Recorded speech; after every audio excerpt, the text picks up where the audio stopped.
আসসালামু আলাইকুম প্রিয় ভাই ও বোনেরা, সবাই কেমন আছো? আশা করি সবাই ভালো আছো, সুস্থ আছো আর সবসময় ভালো থাকো। শুভকামনা রইল সবার জন্য। কথা বলতে বলতে একটা কেক তৈরি করতেছি। আমার ভাতিজি কেক খাবে, তাই ওর জন্য একটা কেক বানাইতেছি। ঘরোয়া পদ্ধতিতে হাতের কাছে যা কিছু ছিল তা নিয়েই শুরু করছি বানানো, আর বানানো কিন্তু কমপ্লিটও হয়ে গেছে। আমি একটু ডেকোরেশন করে দিতেছি সুন্দর করে কাজু বাদাম দিয়ে। আর ঘরোয়াভাবে বলছি, আমি প্রথমে ঘরোয়াভাবে যেভাবে যা পাইছি হাতের কাছে তাই দিয়ে কোনোভাবে তৈরি করতেছি। এখন আমি ওভেনে চলে আসছি। ওভেনে কেকটা গরম তাপে করব, চুলায় আর করবো না।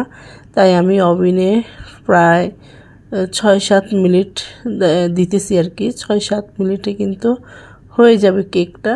ততক্ষণ আমি অপেক্ষা করতেছি, যতটুকু হয় আমি দেখতেছি, তাই দাঁড়িয়ে আছি। আর সবসময় বাচ্চাদেরকে ঘরে কিছু তৈরি করে খাওয়ালে দেখবেন ওরা তৃপ্তি পায়। আর জানি না, আমি হয়তো কথা সুন্দর করে বলতে পারি না, হয়তো কাউকে হাসাতে পারি না, মজা করতে পারি না, হয়তো এই কারণে অনেকের হয়তো আমার ভিডিও ভালো লাগবে না। এক সময় দেখতে থাকবেন, দেখতে দেখতে দেখবেন এক সময় ঠিকই আমার ভিডিও আপনাদের ভালো লেগে যাবে। যদি আপনারা চান আপনাদের ভালোবাসা আমি পাই, তাহলে হয়তো একদিন সম্ভব। দেখেন কথা বলতে বলতে কিন্তু আমার কেকটা সুন্দর হয়ে গেছে। এদিকে ঝালমুড়ির আয়োজন চলতেছে। আসলে সন্ধ্যাবেলা যদি একটু ঝালমুড়ি খাওয়া হয় তাহলে মন্দ হয় না, খুবই ভালো হয়। আমার কিন্তু ঝালমুড়ি খুবই পছন্দ, যদিও এখন আগে থেকে অনেক কমাই দিছি খাওয়া, খাই না বললে চলে।